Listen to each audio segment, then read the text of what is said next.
하나님 말씀은 마가복음 4장 21절에서 25절 말씀입니다.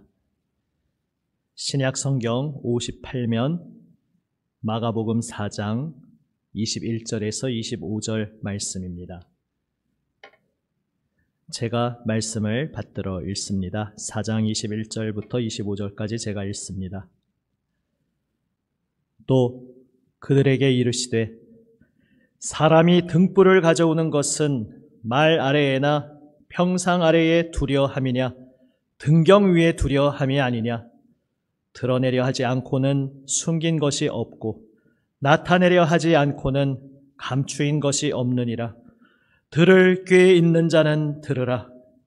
또 이르시되 너희가 무엇을 듣는가 스스로 삼가라. 너희의 헤아리는 그 헤아림으로 너희가 헤아림을 받을 것이며 더 받으리니 있는 자는 받을 것이요 없는 자는 그 있는 것까지도 빼앗기리라. 아멘.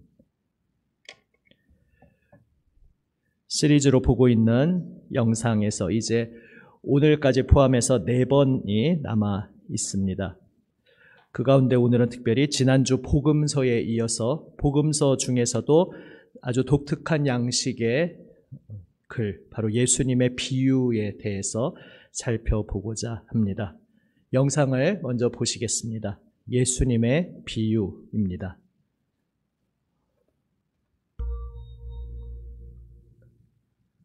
나사렛 예수님은 훌륭한 교사였는데요. 그분의 유명한 많은 가르침은 비유라는 짧은 이야기를 통해 전해졌습니다.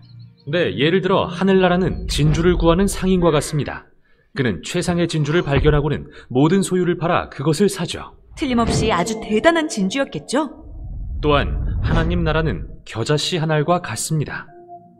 그 씨가 자라 큰 나무가 되자 공중의 새들이 그 가지에 깃듭니다. 아름다운 이미지인데요. 그 의미가 뭐죠? 네, 예수님은 비유로 뭔가를 명확히 하시려는 게 아니라 사람들의 상상력을 자극해 하나님이 세상에서 행하고 계시는 일을 새로운 시각으로 보게 하시려는 거였어요. 자, 그럼 예수님의 비유를 어떻게 읽는지 알아보죠. 역사상 많은 위대한 교사들이 이야기를 사용해 도덕이나 종교나 철학을 가르쳤는데요. 예수님의 비유는 추상적인 종교나 도덕적 이상을 가르치기 위한 게 아니었습니다.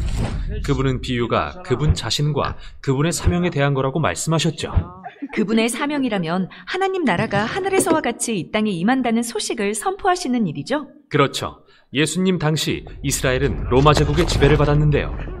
히브리 성경에는 어느 날 하나님이 왕으로 오셔서 그분의 백성을 다스리실 거라는 예언이 있었죠. 그래서 많은 이스라엘 사람은 로마에 항거하고 자유를 위해 싸우길 원했습니다. 어떤 사람들은 이걸 하나님 나라라고 생각했겠군요. 맞아요. 하지만 예수님은 길 위에 가난한 선지자로서 아픈 사람을 치유하고 자신을 따르라고 초대하시면서 이게 바로 하나님 나라의 도래라고 말씀하셨어요. 사람들의 예상과는 달랐던 거네요. 네. 그래서 예수님은 그분의 작은 운동이 하나님 나라의 도래라는 것을 상상할 수 있게 도와주시려고 비유를 사용하셨죠. 아하, 마치 하나님 나라는 반죽에 숨겨진 누룩과 같다는 비유처럼요. 누룩은 그 영향력이 눈에 보이진 않지만 모든 걸 바꿔놓죠. 예수님은 또 거꾸로 된 하나님 나라의 가치에 대해서도 비유를 드셨는데요. 특히 가난하고 지위가 낮은 사람들처럼 세상에서 가장 천한 자가 하나님께는 가장 귀한 자라고 말씀하셨죠. 아, 포도원 주인의 비유처럼요. 그가 아침과 오후 그리고 하루가 다 지날 무렵까지 일꾼을 고용한 뒤 품삯을 치를 시간이 되자 모두에게 같은 품삯을 줬잖아요. 맞아요. 예수님은 모든 사람에게 자비를 베푸시는 하나님께는 돈도 지위도 상관없다는 걸 보여주신 거예요. 그런데 그분의 비유에는 해피엔딩뿐 아니라 아주 엄중한 결말도 있죠. 네, 예수님은 이스라엘 선지자들의 전통을 따라 이스라엘 지도자들을 비판하는 비유도 드셨습니다. 자신들의 왕국을 하나님 나라로 착각한 당시 지도자들에게 예수님은 그분이 가져오신 하나님 나라를 받아들이지 않으면 멸망하게 될 거라고 경고하셨죠. 마치 아름다운 포도원을 만들고 풍성한 수확을 기대했던 주인의 비유 같네요. 네, 그 비유는 예수님이 이사야서의 내용을 각색하신 거죠. 주인은 농부들을 세워 자신의 포도원을 관리하게 합니다. 그리고 때가 되어 열매를 받기 위해 종들을 보냅니다. 그런데 농부들이 종들을 죽여버립니다. 마침내 주인은 아들을 보내 문제를 해결하려 하지만 그들은 아들마저 죽여버립니다.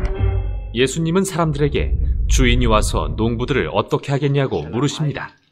당연히 벌하고 다른 사람들에게 포도원을 맡겨야죠. 예수님은 이스라엘이 이대로 가다간 로마에 의해 멸망할 것을 아셨습니다. 그래서 이러한 비유를 통해 그분이 가져오신 하나님 나라를 받아들이도록 결단을 요구하신 겁니다. 사람들은 그분을 거절할까요? 무시할까요? 아니면 믿고 따를까요? 그런데 하나님 나라의 메시지가 그렇게 중요하다면 왜 비유 속에 숨기신 거죠? 더 명확히 말씀하시지 않고요. 네, 예수님은 수수께끼와 비유를 통해 마음이 열린 사람들에게 아주 담대히 진실을 전하실 수 있었거든요. 들을 귀가 있는 사람은 더 곰곰이 생각하도록 말이군요. 그러나 동시에 예수님은 비유를 통해 그분을 대적하는 사람들에게는 메시지를 감추고 시간을 버셨습니다. 시간을 번다고요? 왜요? 예수님은 곧 있을 놀라운 사건을 앞두고 제자들을 준비시키고 계셨거든요. 예수님은 이스라엘에 하나님이 오셔서 그분의 백성을 다스릴 것인데 그건 압제와 폭력이 아니라 자기 희생의 사랑을 통해서라고 주장하셨어요. 자신이 그들을 위해 죽으심으로써 말이죠. 하지만 그건 끝이 아니었습니다. 맞아요.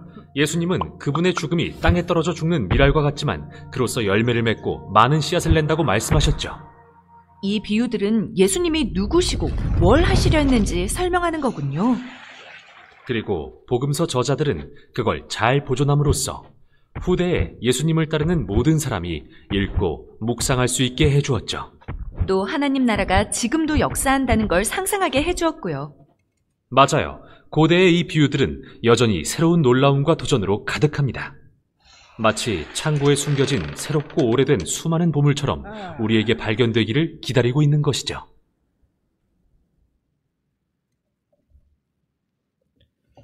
예, 오늘 본문 말씀은 그 앞에 씨 뿌리는 비유 뒤에 이어지는 이야기입니다.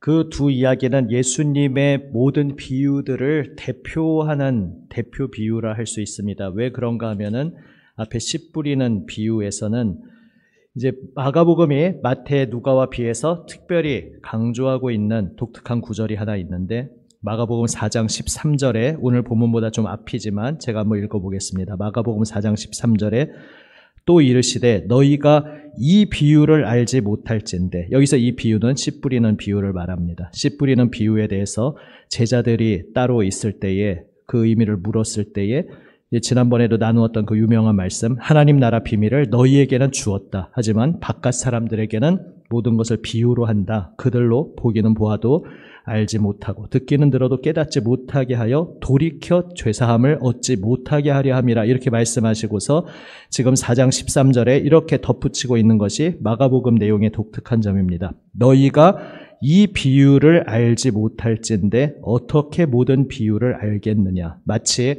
예수님이 생애 중에 수많은 비유를 하셨는데 지금 이 씨 뿌리는 비유, 이게 가장 기본이라는 듯이 말씀하시는 것이죠. 이 비유를 깨닫지 못하면 여기서부터 시작되는데 이 비유가 뭔지 모르면 다른 비유는 어떻게 알겠느냐 이렇게 표현하심으로써 무언지 알지 못해도 지금 이 씨 뿌리는 비유가 예수님 모든 비유의 가장 밑바탕에 있는 어떤 출발점이라는 것을 말씀하고 있습니다. 그리고 이제 오늘 읽었던 비유, 등불, 등경 비유는 무슨 말씀입니까? 말이 사실 좀 복잡하게 꼬여서 얼핏 보면 이게 무슨 말인가 사실 쉽지 않은 내용일 수 있습니다.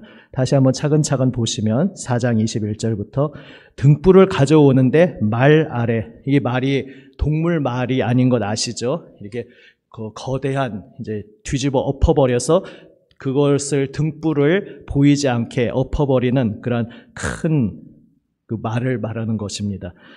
말 아래에 두겠느냐, 등불을 켜놓고 또 평상 아래 책상 밑에 빛을 비출 수 없는 그런 곳에 두겠느냐, 등경 위에 둬서 그 방을 밝게 비추기 위해서 등불을 켜지 않겠느냐 이렇게 말씀하시면서 이게 무슨 말씀이냐? 그 다음 22절에 드러내려 하지 않고는 숨긴 것이 없고 나타내려 하지 않고는 감추인 것이 없다 말씀하십니다. 그러니까 지금 예수님께서 비유를 말씀하시면서 앞에 씨 뿌리는 비유에서도 감추기 위해서 비유로 말씀하신다라고 그렇게 꼭 들렸는데 감추는 것 같지만 결국은 드러나는 것이 목적이다 이런 말씀을 하는 것이죠. 숨긴 것 같지만 결국은 나타나게 될 것이다. 그래서 지금 잠깐 감춘 것 같고 숨긴 것 같지만은 등불을 켜서 보이지 않는 저 구석 서랍 속에 넣는다든지 이렇게 하지 않고 밝게 비추듯이 예수님의 이 모든 가르침은 결국은 만방에 밝히 드러나게 될 것을 말씀하고 있습니다. 그렇다면 왜 지금은 이렇게 감추듯이 말씀하고 있는가? 그것은 아까 영상에서 보신 바와 같습니다. 시간을 버셨다. 영상에서는 이렇게 표현하고 있는데요. 예수님의 비유와 예수님의 생애 전체가 딱 닮아 있습니다.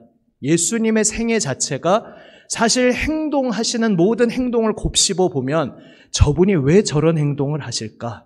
왜 저런 말씀을 하실까? 인자는 안식일의 주인이다. 인자는 사람의 아들이라는 뜻인데 예수님이 자기 자신을 가리키는 독특한 칭호였죠. 메시아라고 자신에 대해서 말씀하지 않으시지만 인자, 사람의 아들이라는 이상한 표현으로 말씀하십니다. 다시 사실 알고 보면 다니엘 7장을 배경으로 하고 있는 것인데요. 오늘은 그냥 넘어갑니다. 아무튼 자신을 사람의 아들이라고 표현하시면서 사람의 아들이 안식일의 주인이다. 이런 말씀을 하시고 사람의 아들에게 죄사함의 권능을 주셨음을 너희로 알게 하겠다 하시면서 중풍병자를 고치시고 이런 모든 말씀의 의미가 무엇인지 대놓고 내가 메시아다 이렇게 말씀하지는 않으시는데 그분이 하시는 모든 행동들, 그분이 하시는 말씀을 가만히 주의를 기울여서 마음을 열고 곱씹어서 생각해 보면 결론은 하나밖에 없는 것이죠. 결론은 하나밖에 없어서 그래서 노골적으로 말씀하시고 노골적으로 행동하시는 것 같은데 그러면서 또 한편으로는 암시적으로 드러내놓지 않고 노골적이지 않게 그러니까 이 말이 양립할 수 없는 모순적인 말 같지만 예수님의 가르침과 삶이 그러했습니다. 노골적으로 하시는데 노골적이지 않은 그게 예수님의 생애 자체였고 바로 비유도 그러한 기능인 것입니다. 이 비유도 들으면은 말 그대로 비유니까 사실 알아듣기 쉬운 내용이 당연히 아니죠. 알아듣기가 쉽지 않습니다. 그러나 아까 영상에서도 나온 것처럼 마음이 열려서 그 의미가 무엇인지 곱씹고 귀 기울여 듣는 이에게는 계속해서 그것이 부딪혀 오면서 사라지지 않고 내 속에서 생생하게 살아 움직이는 말씀이 되지만 마음을 닫아 걸고 있는 이에게는 그냥 흘러 떠내려가는 역할을 하게 되는 것이 비유입니다. 그리고 이 씨 뿌리는 비유를 말씀하시면서 제자들과 바깥 사람을 구분하시고 제자들에게만 비유를 풀어주신 것처럼 물리적으로도 이건 지난번에 말씀드린 바로 그것입니다. 마음을 열고 내 생을 던져서 삶을 던져서 예수님을 따르고 있는 이에게는 이 비유의 뜻이 무엇인지 밝히 알려지지만 저 바깥에서 서서 구경하고 있는 이에게는 그것이 모두 비밀로 감춰져 있었습니다. 잠정적으로 그러했습니다. 바로 예수님이 십자가에서 죽으시고 부활하신 후에 이제는 예수님이 바로 메시아, 그리스도시다. 이것을 제자들을 통해 밝히 온 세상에 공포하게 됩니다. 그러나 예수님의 십자가 죽음과 부활 전까지는 그것은 철저히 비밀로 붙여져 있었습니다. 제자들에게조차 때가 되고 나서 자 이제 때가 되었으니 내가 비밀을 말해주겠다. 사실은 내가 메시아야. 이렇게 가르치지 않으시고 뭐라고 가르치십니까? 세상 사람들이 나를 누구라고 하더냐. 엘리야라고도 하고 세례 요한이 살아왔다고도 하고 선지자 중에 하나라고도 합디다. 그래? 그러면 세상 바깥 사람들은 그렇다 치고 나와 함께하고 있는 너희는 나를 누구라고 하느냐. 질문하시죠. 질문으로 교육하십니다. 질문하니까 거기서 베드로가 벌떡 일어나서 대답을 하는데 그것이 베드로만의 대답이 아니라 바로 모든 제자의 대답이었죠. 그리스도십니다. 메시아십니다. 하나님이 약속하셨던 그분이 당신임을 우리는 믿습니다. 하니까 예수님이 너로 하여금 이것을 알게 한 것은 이 땅의 혈육이 아니라 하늘에 계신 아버지다. 그러니까 그 대답이 맞다는 겁니까? 틀리다는 겁니까? 맞았다는 거죠. 칭찬하십니다. 이렇게 노골적이지 않게 돌려서 우회적으로 말씀하시는 것 같은데 다른 면에서 보면 노골적으로 이렇게 직접적으로 말씀하지 않으시는 것 같은데 결국은 노골적으로 말씀하시는 이것이 예수님의 가르침의 방식이었고 이제 예수님이 십자가에서 죽으시고 부활하신 후에는 이제 아예 직설적으로 제자들의 입술을 통해 그분이 그리스도이심이 선포됩니다. 그리고 그때까지는 예수님의 공생애 중에는 예수님께서 이러한 독특한 방식으로 사역하셨고 가르치셨고 바로 그것을 전형적으로 나타내 주는 것이 비유였습니다.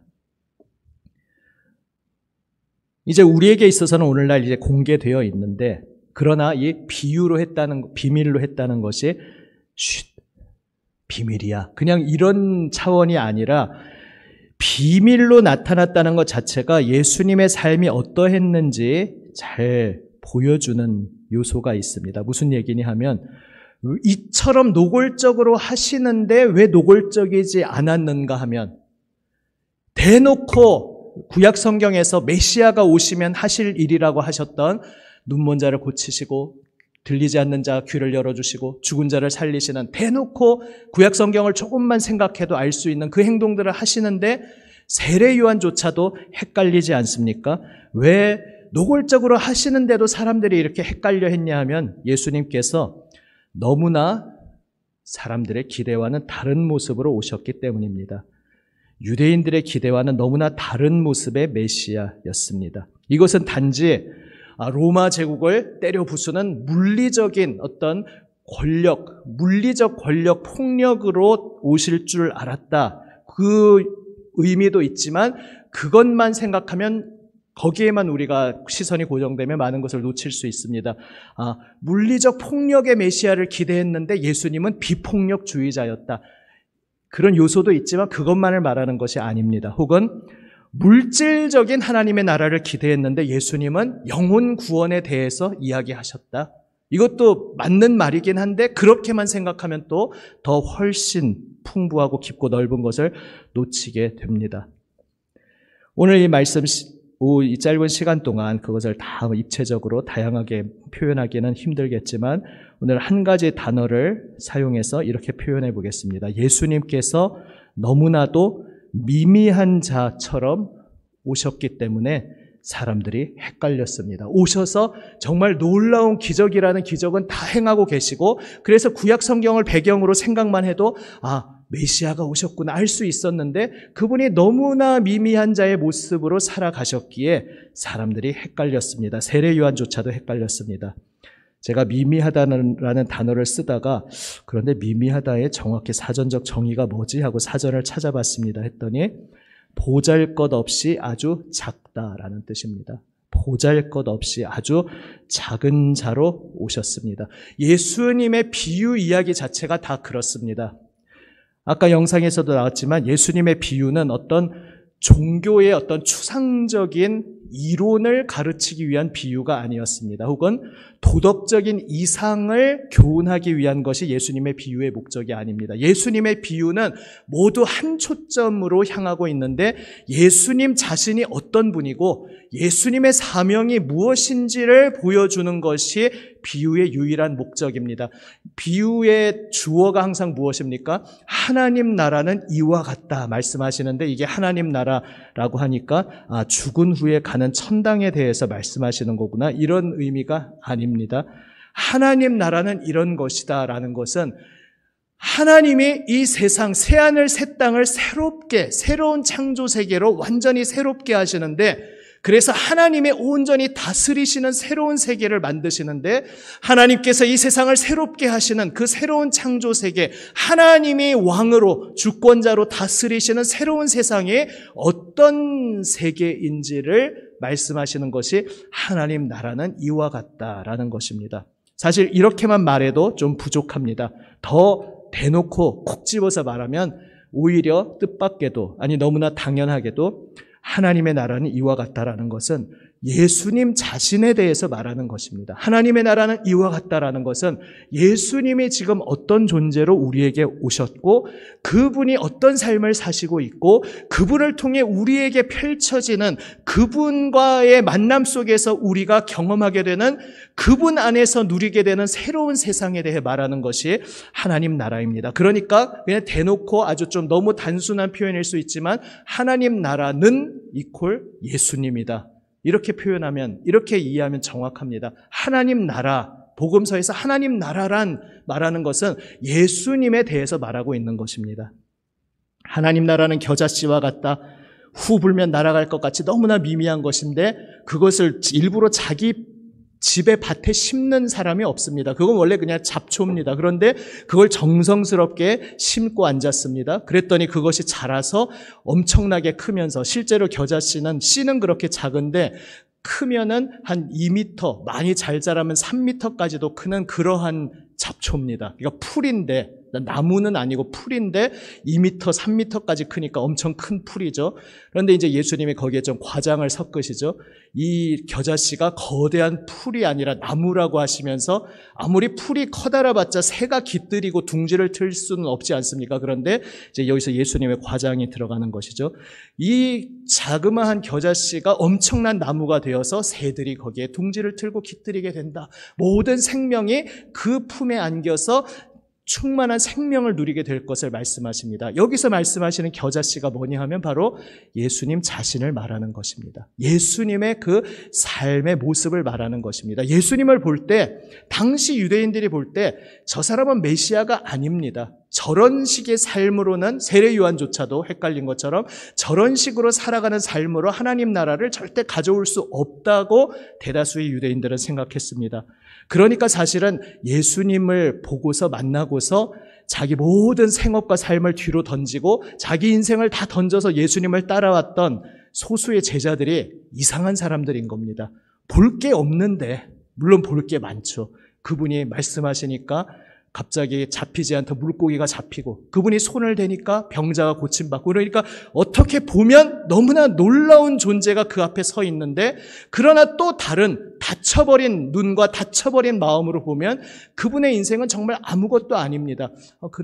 왜냐하면 또 그 당시에 이런저런 기적을 행하는 사람들이 없었던 것은 아닙니다. 그 근원이 무엇이든지 간에 늘 우리 세계에는 초자연적인 현상들이 있지 않습니까? 그 당시에도 뭐 병자를 고친다든지 기적을 행하는 사람이 없는 것은 아니었습니다. 그러니까 아무것도 아닌 것으로 치부하려고 치면 예수님은 그저 뭔진 모르겠지만 근데 나중에 유대인들은 공격하려고 그 능력의 근원을 사탄, 악령에게 돌리지 않습니까? 아무튼 그저 긍정적으로 보지 않고 마음을 닫아 걸고 보려고 하면 뭔진 모르겠지만 뭐 신기한 능력을 좀 가진 존재 이렇게 치부할 수도 있었습니다. 미미한 자로 오셨습니다. 그러나 미미한 자의 그 삶은 죽음과 절망과 낙심 가운데 있던 이들을 생명과 평안과 소망으로 새 인생으로 바꾸는 놀라운 인생이었습니다. 그리고 바로 거기에서 어떻게 보면 너무나 미미한 것 같지만 그러나 어떻게 보면 온 세상을 새롭게 하는 충만한 생명의 손길을 발견한 소수의 사람들은 베드로를 비롯한 세리마태 소수의 몇몇 사람들은 예수님을 따르기 시작했던 것입니다. 그리고 예수님의 비유는 바로 그러한 예수님의 삶 자체를 말하고 있는 것입니다. 지금 예수님을 볼 때에 또 예수님을 중심으로 한 그 공동체 자체를 의미할 수도 있습니다. 그러니까 오늘날로 말하면 우리 교회 공동체를 말할 수 있습니다. 이 세상에서 우리는 교회 공동체가 거대한 거목과 같은 존재이기를 기대할 수 있습니다. 그러나 이 세상 속에서 우리 교회는 예수님이 2000년 전에 그랬던 것처럼 세상의 관점으로 볼 때는 너무나 보잘것없는 후 불며 날아갈 것 같은 그냥 미미한 겨자씨처럼 보일 수 있습니다. 그러나 주님은 그 미미한 겨자씨가 마침내 온 세상을 끌어안고 품을 것이다. 예수님 자신의 구원, 생명에 대해 말씀하시고 또한 예수님과 함께 연결된 새로운 세계, 그 충만함에 대해서 말씀하신 것입니다. 아까 예수님의 비유의 큰 세 가지 주제가 영상에 나왔습니다. 예상 밖의 하나님 나라, 거꾸로 된 하나님 나라, 결단을 요구하는 하나님 나라. 이 모든 것들이 다 그 맥락으로 연결되는 것입니다. 너무나 미미한 자처럼 오셨기에 예수님의 삶은 예상 밖의 하나님 나라였습니다. 너무나 미미한 자처럼 오셔서 이 세상에서 거들떠 보지도 않던 한 미미한 자에게 다가가셔서 이 세상을 새롭게 하기 위해서 무언가 거대한 정치적, 경제적, 사회적 프로젝트를 추진해야 될 것 같은데 예수님은 저 촌구석에서 한 사람 한 사람 고쳐주고 계신 것입니다. 그 미미한 자 한 사람 한 사람 만나고 만져주시는 것으로는 이 세상에 하나님 나라를 가져올 수 없다고 세상 사람들은 생각했습니다. 바로 하나님을 믿는다고 자부하는 자처하는 유대인들이, 하나님의 백성이라고 스스로 생각하는 이들이 예수님의 그것은 하나님 나라를 가져오는 길과는 너무나 다른 길이라고 생각했습니다. 예수님의 생애는 너무나 미미해 보였습니다. 그리고 예수님의 생애는 너무나 미미한 자에게 찾아가는 생애였습니다. 이 비유의 주제가 다 그런 것이었습니다. 예상 밖의 하나님 나라. 이 세상과는 너무나 다르게 미미한 자를 소중하게 여기고 그 한 사람에게 집중하는 거꾸로 된 하나님 나라. 그래서 결단을 요구하는 하나님 나라로 예수님은 우리 앞에 서 계십니다. 돌이킴, 회개를 말하는 것이죠. 그런데 여기서 회개가 더 이상 나쁜 짓 하지 마라, 여기에 그치는 것이 아닙니다. 그것도 물론 포함합니다만, 예전에는 도둑질하고 간음하고 나쁜 짓 했는데 세례 요한의 그 선포 중에도 있지 않습니까?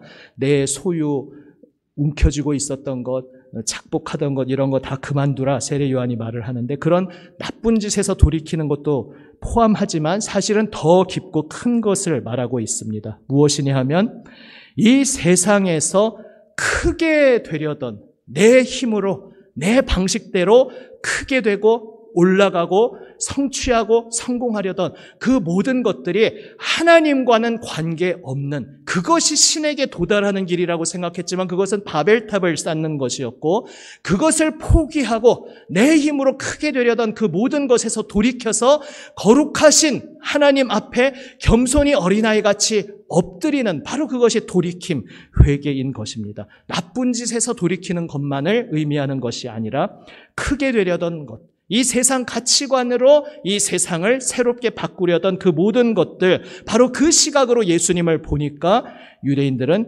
예수님을 곱게 볼 수가 없었던 것입니다. 그러나 예수님께서는 예수님의 길을 겸손히 어린아이처럼 받아들일 것인지, 아니면 자기가 가지고 있던 기존의 프로젝트, 내가 꿈꾸고 야심차게 생각하던 이것으로 성전도 거대하게 지어서 헤롯 성전을 몇십 년 지나서 몇십 년 걸쳐서 완공하고, 또 여러 가지 어떤 정치적 개혁을 한다든지 어떤 그러한 세상에서도 수긍할 수 있는 그러한 길을 계속 걸어갈 것인지, 아니면 정말 세상 관점으로 볼 때에는 너무나 미미하게 보이는 예수님의 길을 따를 것인지 선택하라, 주님은 말씀하십니다. 그리고 성경에서 말씀하는 돌이킴, 회개라는 것은 예수님이 옳습니다, 제가 생각하던 것들은 헛된 것이었습니다, 주님의 길이 옳습니다라고 내 모든 것을 던져서 주님의 길을 따르기 시작하는 것을 성경에서는 회개라고, 돌이킴이라고 보고 있는 것입니다. 오늘날 우리가 교회로 모이는 것도 마찬가지입니다. 우리가 강단에서 우리는 어떤 메시지를 기대합니까? 우리가 성경을 배우고 교회에 와서 무언가 가르침을 받을 때 우리는 어떤 교훈을 기대합니까? 어떤 좋은 교훈을 우리가 배우고자 교회에 모이는 것이 아닙니다. 좋은 교훈은 교양 강좌에 가도 많이 들을 수 있습니다. 그것이 옳든지 전인적이든지 그런 것을 차치하고라도 말입니다. 우리가 교회로 모이는 것은 세상에서 거부하던, 세상에서 아무것도 아닌 길이라고 치부했던 그 길이 사실은 예수님의 그 십자가의 길이 정말로 세상을 구원하는 유일한 길이라는 것을 고백하는 것입니다. 그리고 예수님의 비유는 바로 그것을 말씀하고 있습니다. 결론적으로 이렇게 표현할 수 있겠습니다. 우리 사람의 스타일 중에서 목적지향적으로 사는 분이 있고 윤리지향적 혹은 규범지향적으로 사는 분이 있습니다. 목적지향적으로 사는 분은 어떤 목적, 목표, 비전 이런 것에 꽂혀서 그것을 이루기 위해 달려갑니다. 그런데 사람이 항상 좀 양극단으로 치우치다 보니까 이런 쪽으로 달려가는 분들은 그 수단, 방법을 좀 가리지 않는 그러한 폐해가 나타날 수가 있습니다. 규범지향적으로, 윤리지향적으로 사는 분들이 있습니다. 참 좋은 일이죠. 그런데 또 그 극단으로 갈 경우에는 나는 착해, 나는 올바라, 나는 늘 내 방법은 좋은 길이고 너희들은 글러먹었어 이러면서 독단적이 될 수 있고 자기 의에 빠질 수 있고 궁극적으로 어떤 아무 목적을 향해서 전진을 하지 않고 그냥 제자리에 머물러서 자기 착한 것, 자기 선한 것에 자기 만족을 하면서 그냥 눌러 앉아 있을 수 있습니다.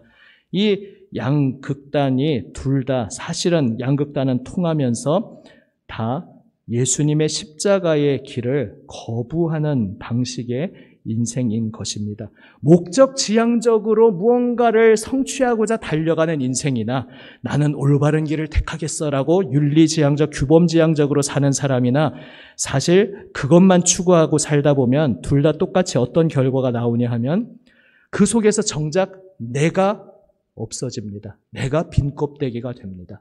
뭔가 자꾸 손에 쥐어가고 있는 것 같은데 혹은 나는 그래 옳은 자리를 지키고 있는 것 같은데 그 속에서 나는 점점 텅텅 비어갑니다. 나는 소외되어 갑니다. 나는 공허해져 갑니다. 우리가 예수님을 믿는다고 말하면서 기독교 신앙으로 어떤 교회 부흥을 말하든지 교회 갱신을 말하든지 목적지향적인 분들은 교회 부흥에 초점을 맞출 것이고 윤리지향적인 분들은 교회 갱신에 더 초점을 맞출 것입니다. 그렇게 그럴듯한 간판을 내세우지만 그 속에서 정작 우리 자신이 공허해지고 소외되어 버릴 수가 있습니다. 십자가를 놓치고 목적지향적, 윤리지향적으로 달려가는 모든 길은 이제 그 길에서 돌이켜서 예수님의 길로 따라오라는 주님의 명령 앞에 엎드릴 필요가 있습니다. 낮은 자, 미미한 자로 오셔서 미미한 한 사람에게 다가가신 예수님께서는 사랑과 생명이 충만한 삶으로 우리를 부르셨습니다. 목적을 간판으로 내세우는 것도 아니고 규범을 간판으로 내세우는 것도 아니고 그 가면 속에서 나 스스로는 빈 껍데기로 공허해지는 그런 모든 삶을 이제 뒤로 하고 예수님과 교제하는, 예수님과 관계성을 이루는, 끊임없이 그분과 소통하는 그 자리에서 예수님의 사랑, 생명으로 충만히 날마다 채워짐 속에서 비로소 참된 하나님의 비전, 목적으로 향해 우리는 걸어가게 되고 비로소 하나님이 기뻐하시는 참된 올바른 길로 우리는 걸어갈 수 있습니다. 비유는 여전히 어렵습니다. 성경이 여전히 어렵습니다. 비유가 또 성경 전체가 우리에게 때때로 난해하게 수수께끼처럼 다가올 수 있지만 결국 그 모든 초점이 무엇인지 우리가 늘 기억해야겠습니다.